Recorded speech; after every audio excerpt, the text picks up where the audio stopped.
voice? Was it the fire burning in me? All of the noise turned into choirs of harmony. Left me with the pieces of forever that you broke. But since you left me alone, I've been high.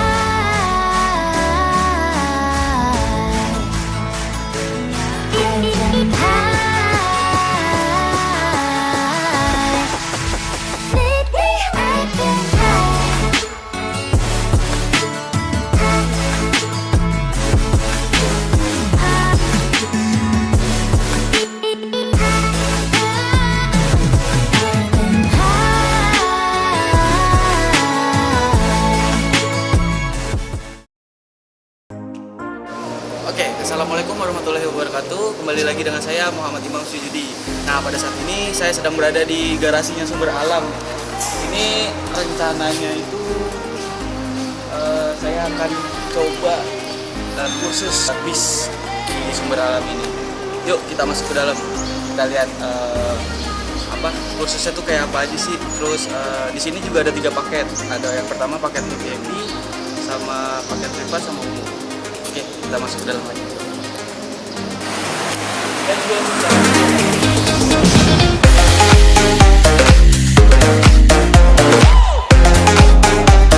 Itu kan 10 jam. Per orangnya 1 juta, tapi 10 jam itu untuk rame-rame. Untuk rame-rame itu berapa orang? Ya, kalau rame-rame gitu. Maksimal 5. Oh, maksimal 5. Tapi 10 jam kan satu bis itu berlima gantian tiketnya kan nggak puas kan kalau mau memang betul-betul mau belajar.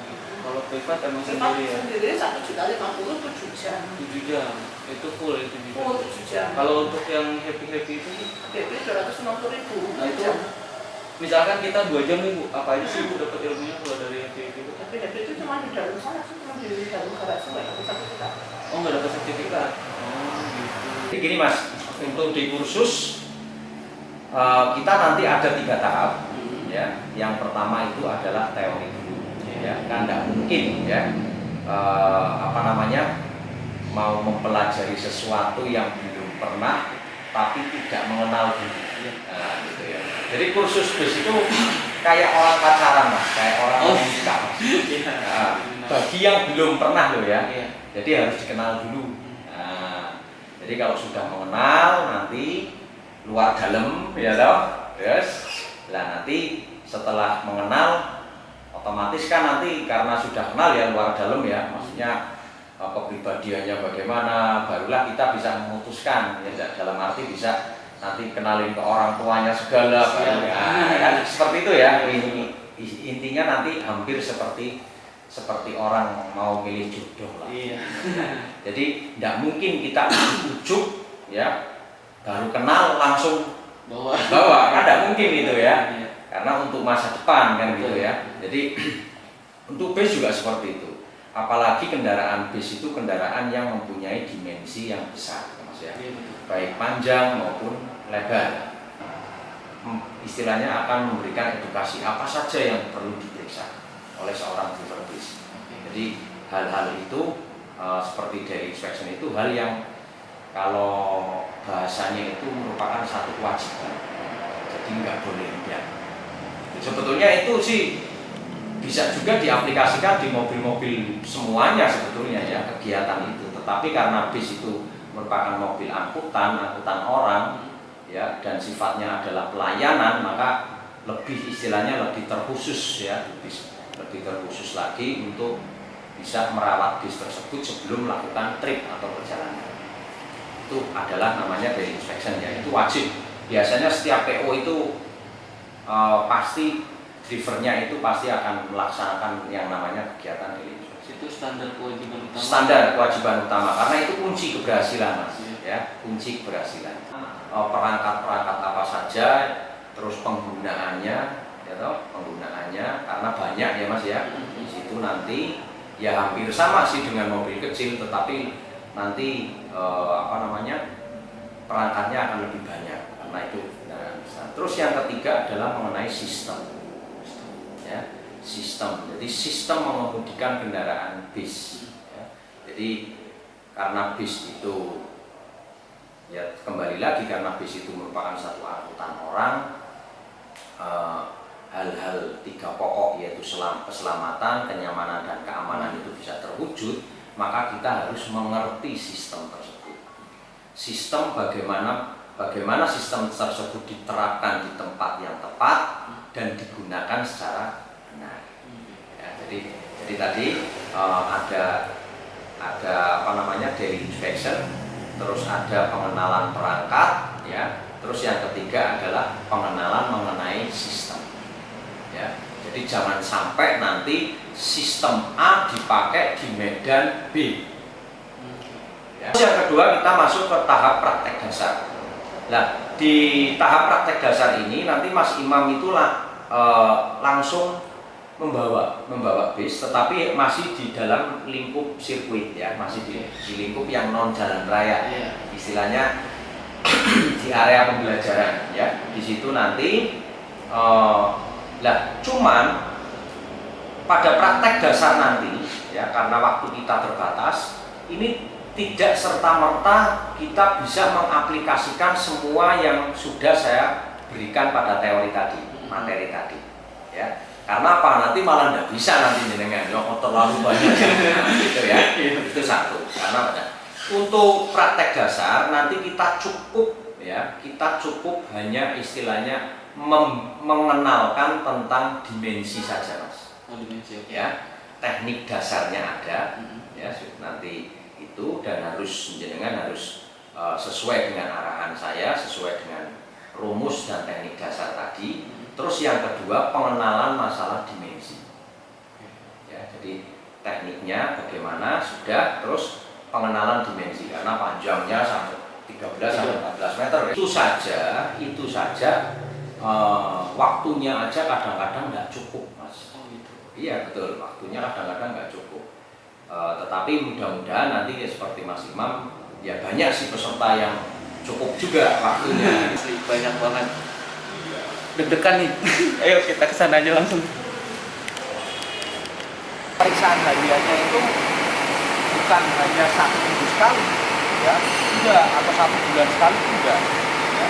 Tetapi kegiatan itu dilakukan setiap saat mau berangkat. Jadi setiap saat mau berangkat. Jadi driver misalnya, ya, Pak, terus dapat order hari besok kan order nggak mungkin langsung, kita nggak mungkin, ya, kan pasti hari besok misal atau Tawamangu misal, ya, jam 8 pagi, ya. Nah, paling tidak ya, nanti siang itu Mas Imam sudah datang ke garasi. Nanti siang sudah datang ke garasi, nanti diperiksa, Mas, ya, kendaraan yang mau dipakai besok jam 8 pagi dengan periksa lagi. Itulah yang namanya inspection, ya. Paksakan untuk jalan, ketahuan sama pihak berwenang, ya, LLB atau apa, nanti bisa ditilang ini, ya. Kaca itu harus utuh, ya, kaca untuk angkutan orang loh, ya, ya. Jadi kaca itu harus utuh, kan gitu, ya. Nanti takutnya kita lanjutkan di sana ada LLB di mana? Kalau sudah dilempar batu terus retak di jalan, jenengan langsung mampir ke polsek terdekat. Oh, lapor di situ, nanti jenengan akan diberikan rekomendasi atau surat, nah, untuk dibawa, sehingga misal nanti ada LLB atau apa, jenengan bisa kasih tunjuk bahwasanya ini adalah istilahnya tidak disengaja, ya, memang berangkat dari garasi itu keadaan utuh, tapi karena ada pelemparan sehingga mengakibatkan seperti ini, ya. Tapi besoknya harus diganti. Kita bisa mengantarkan penumpang sampai setelah kaca kita masuk ke liter, ya. Saya nggak akan banyak detail tentang liter pokoknya kalau kira-kira sudah kaku karetnya, ya, maka harus segera diganti. Kalau nggak diganti dia tidak akan menyapu air secara maksimal. Yang pertama itu, yang kedua bisa merusak kaca, ya. Jadi kalau karetnya habis biasanya itu kaku nanti lama-lama habis dia akan tinggal ada besinya, ini nanti malah airnya bisa merusak kaca.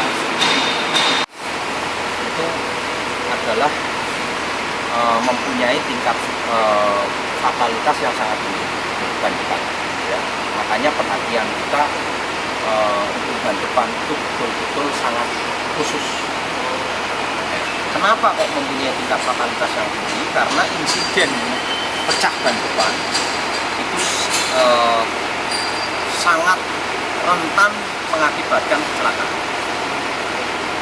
Kenapa kok seperti itu? Ya karena langsung berhubungan dengan handle setir. Kalau pada saat ini pada kecepatan yang tinggi, pecah bannya, otomatis kan. Iya.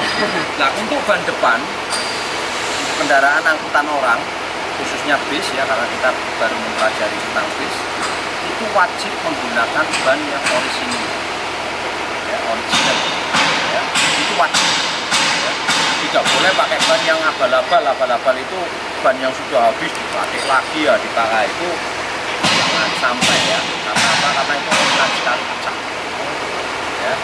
Ini tuh kayak susu mas, kayak susu yang dijual di itu. Ada masa berlakunya.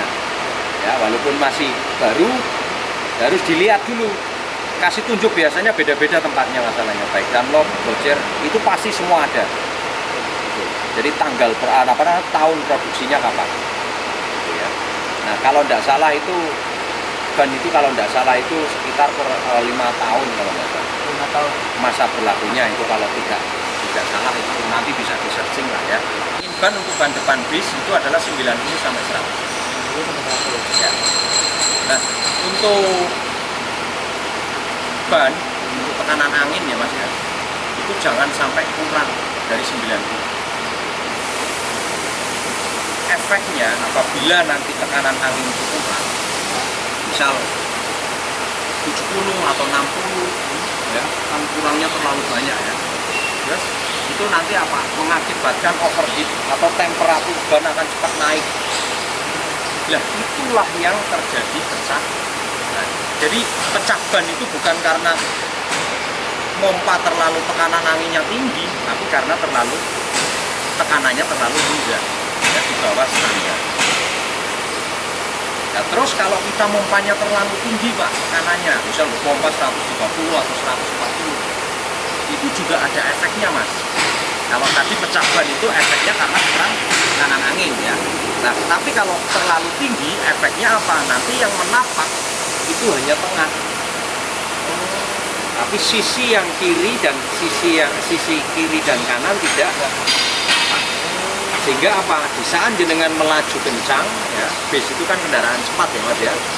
Jenengan melaju kencang, maka pada saat ada manuver belokan-belokan mungkin karena jalannya berkelok-kelok, ini akan mudah oleng. Semua ada 8 ya, semua ada 8. Kalau mungkin ada di konten-konten itu kita cukup pakai palu kecil ya. Tapi itu juga bagus, tetapi alangkah lebih bagusnya apabila kita cek langsung dengan menggunakan kunci roda. Ya, karena apa? Sekarang kita pakai palu. Oke, ya. Oh, ini ternyata ada yang kendor. Toh kita juga ambil kunci roda untuk ngencengin. Daripada istilahnya kalau bahasa Jawanya itu minggu gaweni, ya, lebih baik kita pakai kunci roda sekalian. Belakang bis, ya, khususnya bis ya, itu memang tingkat fatalitasnya itu tidak terlalu tinggi seperti ban depan ya. Karena kalau ban depan kan tadi saya bilang hubungannya adalah langsung ke handle setir ya. Tapi kalau yang belakang itu memang tingkat fatalitasnya tidak begitu tinggi. Tetapi walaupun seperti itu tetap kita harus memberikan satu perhatian yang khusus juga bagi ban belakang.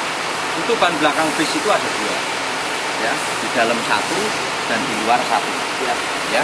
Tetapi ingat, walaupun 2 perlakuannya harus sama, tidak boleh dibedakan. Untuk ban belakang tekanan angin itu 100 sampai 110 ya. Terus untuk kembangan sama dengan ban depan, tidak boleh sampai habis. Jadi kalau tidak kurang dari 1% harus segera jangan sampai habis pokoknya ya. Itu berbeda-beda memang, setiap karoseri kemungkinan berbeda ya. Yang jelas ini tempat ini biasanya itu seperti ini ya, kotak seperti ini. Pada umumnya seperti ini. Cuman letaknya gimana kemungkinan berbeda-beda. Baik. Yang pertama yang akan saya harus kencang kayak gini Mas. Ini harus kenceng Pak. Ya. Nah, ini harus kencang. Nggak boleh geser. Harus kencang seperti itu. Ya. Pastikan dulu klemnya itu kencang. Ya. Kalau kencang, berat kencang. Itu yang kedua, air aki ya. Berarti 1 klem, 2 air aki. Yang ketiga, tempat aki harus clear atau harus bersih dari barang-barang yang bersifat logam ataupun penghantar skru. Jadi walaupun tempatnya luas kayak gini, jangan terus kunci-kunci pakai ember apa ditaruh di sini, itu jangan. Oh iya. Sangat berakibat fatal ya. Sama seperti mobil kecil biasanya ya, urutannya sebetulnya sih terserah ya. Tapi biasanya itu urutannya pasti dari engine oil atau oli mesin ya. Nah, ini tempat apa namanya, stick dari oli di sini ya. Nah, yang menjadi acuan itu jangan cabutan yang pertama ya Mas ya. Ya, cabutan yang pertama itu hanya cukup kita lap aja. Oh, Ujungnya. Ya. Di sini ada tanda maksimal gitu. oh ada tandanya ya. Ya. Agak kurang ya, sini ya. Kalau nggak salah ini. Pokoknya ada lah sini ya, tanda maksimal. Nah, nanti setelah kita lap, kita masukkan lagi. Kita masukkan lagi. Ini berlaku buat kendaraan apa saja ini, Mas. Oh gitu. Ya. Siap. Set, kita masukkan lagi sampai mentok, baru kita cabut. Nah, ini yang menjadi acuan. Jadi olinya kurang atau enggak gitu ya, pas di tanda maksimal atau enggak. Itu cabutan yang kedua. Kurang lebih 12 liter ya? 12 liter. Untuk Hino ya? Ya. Oke. Paham ya Mas ya? Nah, Baik, selanjutnya ke power steering Mas. ini Dut. Di sana nah, itu ada oli power steering gitu. Pojokan sana itu yang kotak itu ada tanda panah ke atas. Oh iya, kelihatan. Itu ada kotak, terus atasnya itu tutupnya kayak topi koboi. Topi koboi, betul. Ya. Oh. Nah, itu tempat oli power steering. Wah, tadi udah oli. Ya, di situ harusnya lewatnya sini. Tapi supaya kita mempercepat waktu ini nanti enggak. Iya, betul. Ya, ini lewat sini aja. Itu di situ ada glass control, kaca kontrol. Ya, kaca kontrol itu dipastikan itu berisi penuh. Ya, berisi penuh. Dicopot Mas. Biar merasakan.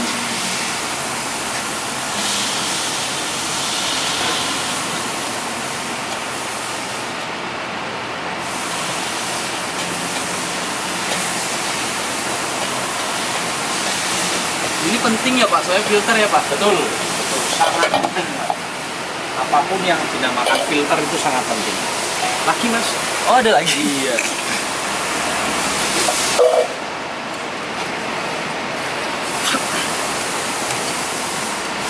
Ribet gak sih Pak kalau filter yang Hino Pak? Enggak, Lebih susah mercy ya? ya sebetulnya sama aja.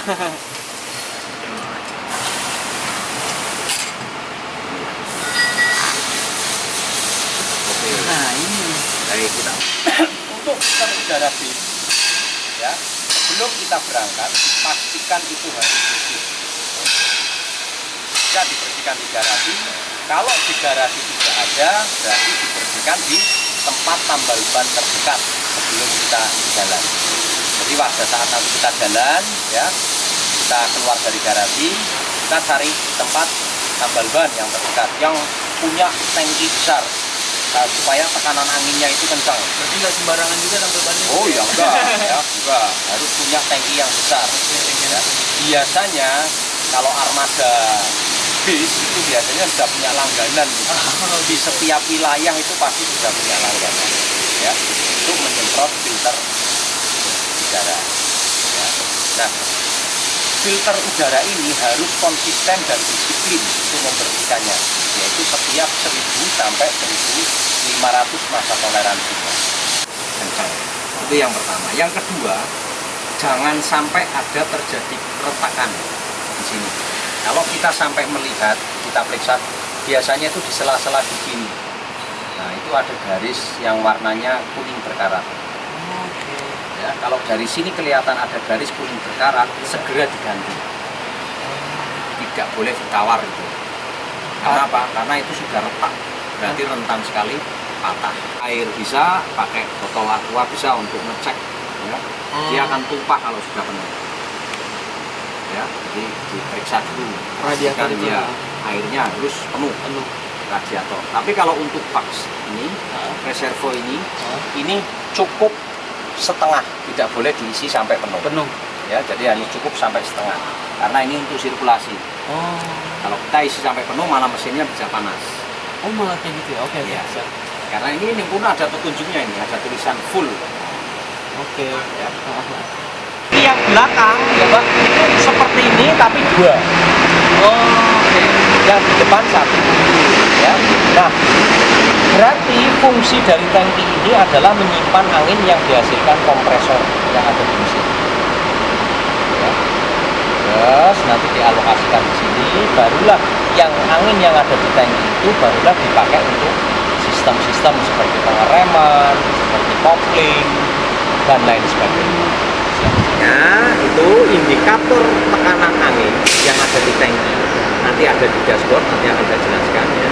Itu harus di atas 8 bar. Idealnya itu di 9 maupun 9,5 bar. Indikatornya ada nanti. Ya, jadi angin yang ada, udara yang ada di tangki ini itu ada indikatornya. Ya. Jadi kayak solar itu, kalau solarnya penuh ada indikatornya. Ya. Ini juga sama. Ya.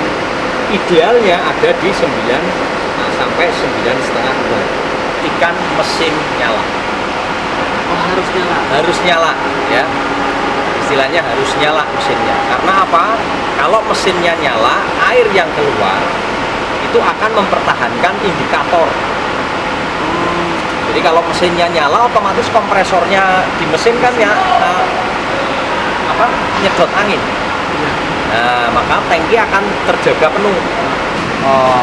Instrumen ya yang ada di dalam base, terus juga fungsi kegunaannya, ya, dan juga nanti kita akan perkenalkan juga mengenai sistem yang harus driver itu mengerti kapan kita memakai sistem tersebut secara tepat dan benar. Siap, monggo, Pak. Ini adalah switch aki, ya. Oh, ini switch aki. Ya, ini switch aki. Kalau tadi rem sudah tahu semua ya, Insya Allah ada ya, 4 Pak. rem ya. 4 rem. Baik, terus ini adalah switch aki. Iya. Switch aki itu fungsinya adalah memutus arus listrik yang ada di dalam aki, yang ada di aki, supaya dia tidak terumbar masuk ke dalam kabin. Oke. Nah, ini biasanya dipakai ya atau dimatikan itu bareng dengan bukan bareng setelah mematikan mesin bis. Jadi kalau pas mesin dimatikan atau kontaknya dimatikan ya, ini juga harus wajib dimatikan. Itu kalau di mobil kecil itu kayak misal kita mau parkir lama, kabel plusnya dicopot. Oke. Nah, Ya, sehingga kabel apa? plus. Sehingga arus yang ada di aki, strom yang ada di aki itu utuh, Iya. tidak terbuang. Karena di bus itu kan banyak, ada audio, ada televisi ya, terus ada macam-macam lampu yang mungkin lupa kita tidak matikan. Ini adalah minyak kopling, bukan minyak rem ya. Oh, ini minyak kopling. Nah, jadi kalau misal ada kendala rem, ini nggak ada hubungannya karena ini kopling bukan rem. Oh, ini kopling. Nah, kalau koplingnya itu kan kita masih kolaborasi antara tekanan angin dan minyak. Oke, Pak. Nah, itu untuk memperingan. Jadi kopling base itu jadi entengnya kayak mobil kecil. Oh, Entengnya, aromnya ya. juga ya, Pak. Ya, karena ada peralatan hidrolisnya ya. Dia memakai oli. Kalau hidrolis itu kan harus pakai oli dan tekanan angin. Oh, ini setelan Iya. gas. Bahasa yang mudah itu setelan gas atau stasioner. Ya. Ya. Untuk stasioner bis itu berada di 500 sampai 550 rpm. 500 sampai 550. Nah, jadi di sini ini kan satu ini sebetulnya 1000 ini ribuan ya. Nah, berarti ada di tengah-tengah sini 500 atau 550 rpm. Oke. Nah, itu untuk stasionernya. Stasioner. Yang ideal ya, yang paling bagus ya untuk tuas sebelah kiri. Ini kalau kita tekan ke bawah itu adalah lampu hazard. Oke. Nah, untuk lampu hazard itu fungsinya, kegunaannya sama dengan handbrake. Oh. Selalu digunakan setiap saat berhenti. di lampu merah, nurunin penumpang, ya. Jenengan harus menggunakan lampu hazard. Ke bawah, kalau tadi tekan, kalau ini tarik, ya, tarik ke bawah, maka exhaust brake yang bekerja. Jadi exhaust brake ini akan aktif, ya. Nah, exhaust brake ini merupakan salah satu rem pembantu, dan biasanya itu bahasanya itu namanya rem pelambat. Dan pelambat. Karena dia akan memperlambat putaran mesin, ya. Untuk exhaust brake, ya, itu adalah penutupan katup lubang pembuangan. Jadi peralatannya atau perangkatnya itu ada di knalpot, ya, ada di saluran pembuangan. Nah, kalau exhaust brake kita aktifkan, maka ada klep yang akan menutup lubang pembuangan. Walaupun nggak tertutup semua, ya. Iya, Pak. Gitu. Jadi atasnya masih ada dikit terbuka lah. Makanya kadang-kadang bunyi gitu, ya. Jadi kita tutup, plek. Nah, maka setelah kita tutup, maka putaran mesin akan semakin merendah. Nah, putaran mesin akan semakin merendah. Lah, otomatis begitu putaran mesin semakin merendah, putaran roda pun akan semakin lebih memperlambat. Ya, sama dengan mobil Jepang ini karena itunya dimatikan kan jadi nggak nyala. Ya, ini wiper, terus ini untuk air, ya. Air wiper. Sama toh kayak di mobil? Sama di. Ya. Baik, selanjutnya ini adalah klakson. Iya, Pak. Ya, klakson bis, ya. Ini klaksonnya. Baik, yang selanjutnya adalah indikator kecepatan atau speedometer. Nah, ini yang biasanya jenengan kalau mengemudikan itu yang dilihat ini. Betul? Betul, Pak. Nah, padahal ini indikator kecepatan. Ini ya memang perlu harus dilihatnya adalah temperatur, ya. Temperatur bis itu batasannya sampai kuning paling atas. Kuning paling atas itu harus segera jenengan cari tempat untuk parkir. Kenapa kok nggak sampai merah, Pak? Baru cari tempat, nanti jeblok mesinnya, ya. Karena Pak, bis itu mempunyai badan yang besar. Dan untuk proses mendinginkan mesin, menyetabilkan kembali ke temperatur awal, itu butuh mematikan engine. Sehingga harus cari tempat lokasi yang luas, karena penumpang pasti akan turun, AC-nya mati. Iya, betul. Betul? Betul, Pak. Makanya harus di kuning paling atas dengan segera cari tempat yang luas untuk mendinginkan mesin. Biasanya terjadi di tanjakan yang panjang, misal arah puncak atau mana, ya. Biasanya belum sampai ujung, temperatur kita sudah naik sampai ke kuning paling atas. Berapa tadi standarnya, idealnya? Yang ban itu, Pak. Yang tangki itu adalah lebih dari 8 bar, ya. Oh, iya, betul. Idealnya ada di 9 bar. Oke. Nah, idealnya ada di 9 bar. Barulah kita bisa mengoperasikan kendaraan ini. Ya. Jadi ingat, kita kalau mau mengendarai bis itu minimal itu ada di 8 bar. Itu minimal. Tetapi idealnya ada di 9 bar. Kalau sudah di 9 bar, barulah kita boleh mengoperasikan bis atau membuang air yang di dalam tangki tadi. Gitu, ya.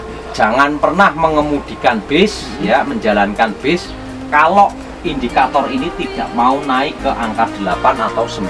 Itu setelah di starter kan, Pak? Setelah di starter ini biasanya hanya dalam hitungan detik kalau tidak ada kendala. Oh. Hanya paling setengah detik atau 1 detik dia langsung mencapai ke angka 9 atau 9,5.